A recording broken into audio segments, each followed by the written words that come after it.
আসসালামু আলাইকুম। আশা করি সবাই ভালো আছেন।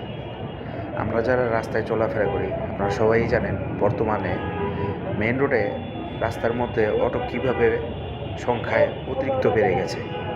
আপনি যদি রাস্তায় চলাফেরা করতে চান, আপনি একটা জায়গায় দাঁড়াবেন ফুটপাতের সামনে, কিন্তু দেখবেন যে উল্টা সাইড দিয়ে অটো এসে অ্যাক্সিডেন্ট করে দুর্ঘটনা ঘটায় দিচ্ছে।